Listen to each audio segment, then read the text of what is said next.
وسلم مؤلف هذا الكتاب الإمام يحيى بن شرف النووي وخصوصا لمؤسس هذا المجلس أن الله يغفر لهم ويرحمهم ويعلي درجاتهم بالجنة وينفعهم بأسرارهم وأنوارهم وعلومهم ونفعهم بالدين والدنيا والآخرة وأن الله الكريم يفتح علينا فتوح العارفين ويفقهنا في الدين ويرزقنا كمال الإخلاص واليقين وإلى حضرة النبي الفاتحة. أعوذ بالله من الشيطان الرجيم. بسم الله الرحمن الرحيم. الحمد لله رب العالمين الرحمن الرحيم مالك يوم الدين. إياك نعبد وإياك نستعين اهدنا الصراط المستقيم صراط الذين أنعمت عليهم غير المغضوب عليهم ولا الضالين.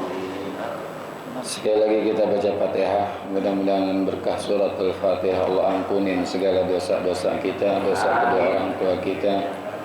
Allah angkat seluruh penyakit kita baik zahir maupun batin. Allah pelihara diri kita dari musibah, bala dan juga fitnah. Kalau ada orang yang berniat jahat atau akan berbuat jahat kepada kita, Allah enggak sampaikan kejahatan untuk kita. Dan Allah kembali kejahatan menjadi nikmat untuk kita semua. Ila hadratin Nabi Al-Fatihah.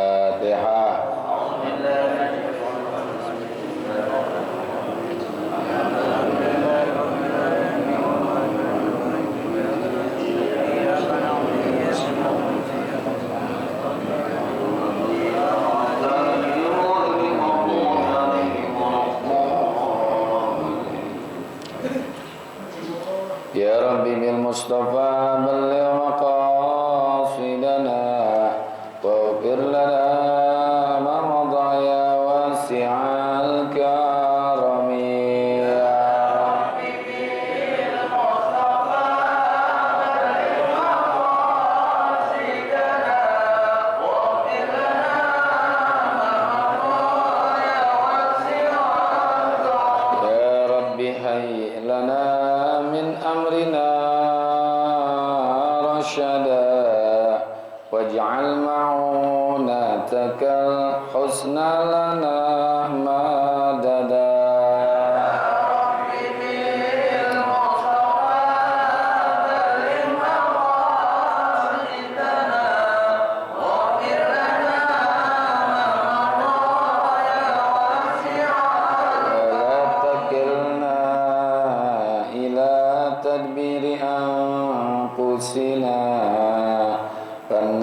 ta'jizu an islahi ma fasada ya Rabbi bil Mustafa balligh maqasidana waghfir lana ma ya wasi'al antal alimu wa qad wajjahtu ya ila rajai kawajhan sa'ilan wa yada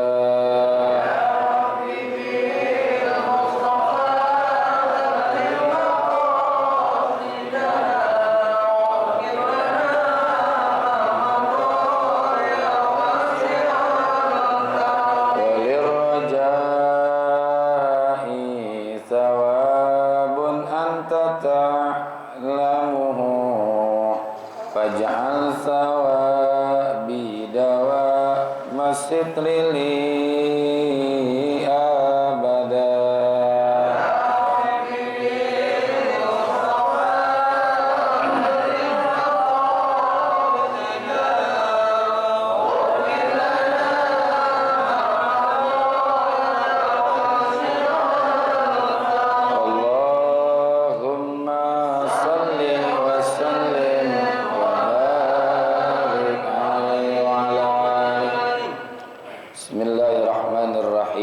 Alhamdulillahirabbil alamin wassalatu wassalamu ala sayyidina Muhammadin wa ala alihi wa sahbihi ajma'in amma ba'du.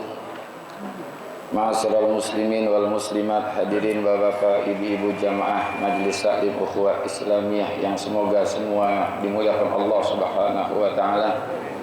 khususnya guru kita Bapak Kiai Haji Dr. Andes Muhammad Ja'far, Hafizillah Ustaz Abdul Hamid Mustafa Al-Hafiz, dan juga Ustaz Haji Muhammad Tahir dan segenap pengurus Majelis Taklim Ukhuwah Islamiyah dan pengurus Masjid Jami Baitul Abidin wa Yakun yang semoga semua dimuliakan Allah Subhanahu wa taala. Syukur alhamdulillah pagi hari ini Allah masih memberikan kepada kita nikmat Islam, iman, hidayah, taufik, sehat, afiat, dan bisa hadir di majlis yang mulia ini dalam rangka thalabul ilmi. Mudah-mudahan harapan dan doa kita bersama, seluruh niat-niat kita, kerjaan-kerjaan yang baik kita diterima oleh Allah Subhanahu wa taala, dan tidak kita keluar dari majlis ini kecuali mendapatkan ilmu dan ampunan. Amin ya rabbal alamin. Wa bisanadil muttasili ilal imami muhadditsi rahimahullah wa adaman naf'a bihi wa bi barakati ulumihi wa bikum fid daraini amin. Qala radhiyallahu ankum an Abi Abdillah Nu'man ibn Bashir radhiyallahu anhu qala sami'tu Rasulullah sallallahu alaihi wasallam yaqulu innal halala bayyinun wa innal harama bayyinun wa bainahuma umurun mustabihatun la ya'lamuhunna katsirun minan nasi famanittaqash syubuhati faqad istabra'a lidinihi wa irdihi wa man waqa'ash syubuhat waqa'a fil haram karra'i yar'a haulal hima yushiku ayyarta'a fihi ala wa inna likulli malikin hima ala wa inna himallahi maharimuhu ala wa inna fil jasadi mudghatun idza saluhat saluhal jasadu kulluh wa idza fasadat fasadal jasadu kulluh ala wa hiyal qalbu. Rawahul Bukhari wa Muslim. Dari Abi Abdillah Nu'man bin Bashir yang semoga Allah meridhoinya, qala, beliau berkata, sami'tu Rasulullah sallallahu alaihi wasallam yaqulu, aku pernah mendengar Rasulullah SAW itu bersabda, innal halala bayyinun wa innal harama bayyinun wa bainahuma umurun mustabihatun. Sesungguhnya yang halal itu jelas dan yang haram itu juga jelas. Di antara keduanya terdapat hal-hal yang syubhat, yang samar. La ya'lamuhunna katsirum minan nas, yang tidak diketahui oleh banyak manusia. Ini perkara halal, haram, dan juga syubhat. Kata ulama, hadis ini merupakan kesimpulan dari 3 hadis yang lain dari Nabi kita Muhammad sallallahu alaihi wasallam. Yang pertama adalah hadis min husnil islamil mar'i tarkuhu ma la ya'ni.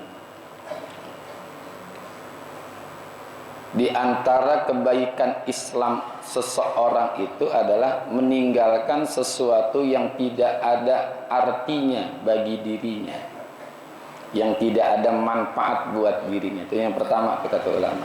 Jadi min husnil islamil mar'i tarkuhu ma la ya'ni. Salah satu ciri-ciri bagusnya Islam seseorang adalah meninggalkan sesuatu yang tidak berarti, yang tidak ada manfaat buat dirinya.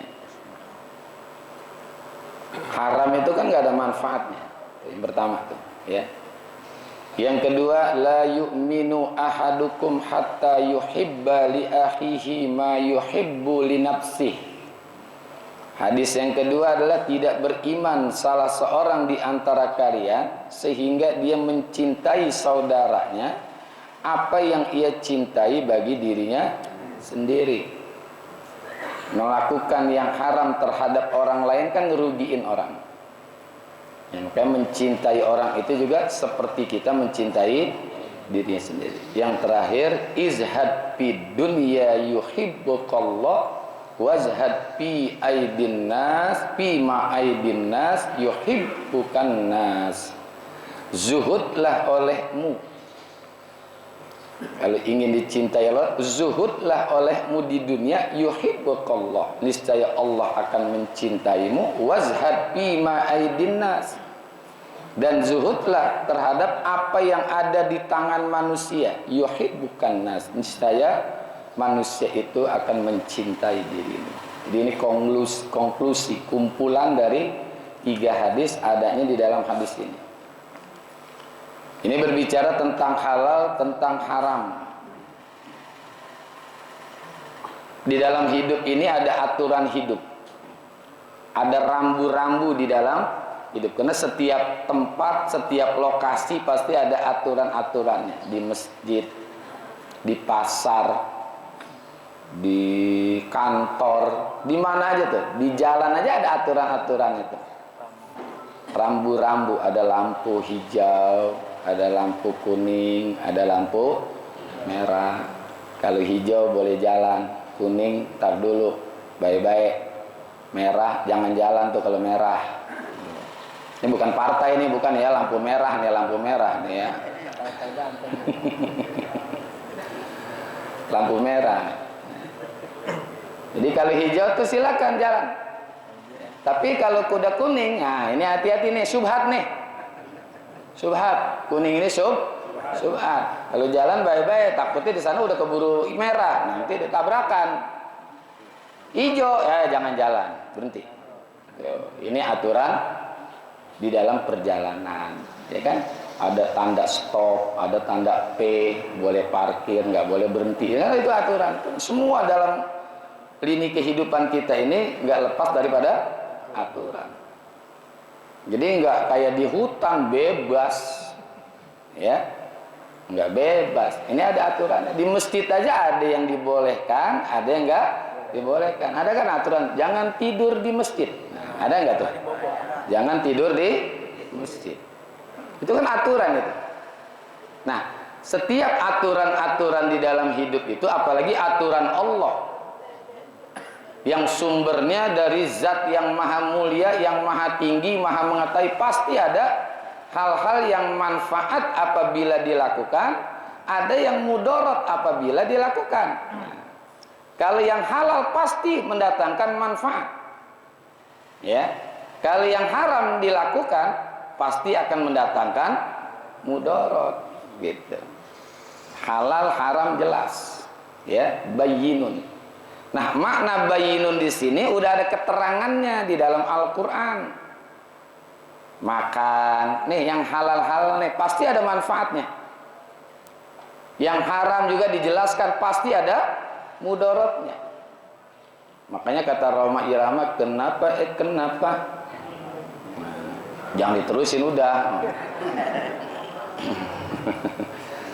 Minuman itu haram, ya. Karena kata Roma merusak pikiran, ya. Termasuk juga berzina. Kenapa haram? Karena akan merusak keturunan seperti binatang. Kan kalau binatang mah nggak ada aturannya. Ya, binatang itu nggak ada aturan di dalam hidup. Dia mau makan punya siapa kek. Nggak ada kambing tuh pengen makan rumput, ini halal apa haram nih ya? Nah, punya siapa nih ya? Iya. Tuh ayam tuh. Ayam mau ngawinin betina mana juga jam 7 pagi aja udah 7 kali kawin dia. Jam 7 pagi udah 7 kali. Enggak pakai nikah dia mah. Pakai nikah. Kayak kucing, ya. Kita udah halal saja, udah halal aja, masih ada aturannya lagi, nggak boleh sembarangan. Udah halal aja masih ada aturan-aturannya. Kulu washrabu wala tusrifu. Makan halal wala tusrifu. Tapi jangan berlebih-lebihan tuh. Makanan halal buat kita nih. Tapi ada aturan lagi. Begitu kan hidup manusia di dalam berumah tangga. Kita sama istri halal, tapi sembarangan make istri nggak boleh juga. Ya, harus ada tempat-tempat yang dibolehkan. Nanti ada aturan lagi, ada aturan. Nah, itulah hidup. Kalau nggak mau diatur, ya mati. Ya. Tuh. Kalau kucing mau kayuin di loteng kek, mau di jalanan, mau di kebun, bebas dia mah. Nggak ada aturan. Makanya kalau ada kucing lagi kawin, jangan suka disiram. Berisik, bro. Hah? Berisik ya. Itulah kucing. Kalau kawin berisik, beranaknya diem. Kalau manusia, ya begitu aja dah. Kalau seperti kucing manusia rame tiap rumah. Nah ini aturan. Jadi halal itu jelas, maknanya sudah ada dalil-dalil qat'i dari Al-Quran dan hadis. Begitu juga sesuatu yang haram sudah ada dalil-dalilnya dalam Al-Quran dan hadis. Hurrimat alaikumul maitatu waddamu walahmul khinzir wa ma uhilla li ghairillah, kan? Innamal khamru wal maisir ridsun min amalis syaitan fajtanibu. Kan itu udah ada jelas tuh aturan-aturannya. Begitu juga yang halal sudah ada kejelasan di dalam Al-Quran. Nah di pertengahannya ini ada nih yang namanya syubhat, yang tidak jelas pasti apakah ini halal, apakah ini haram.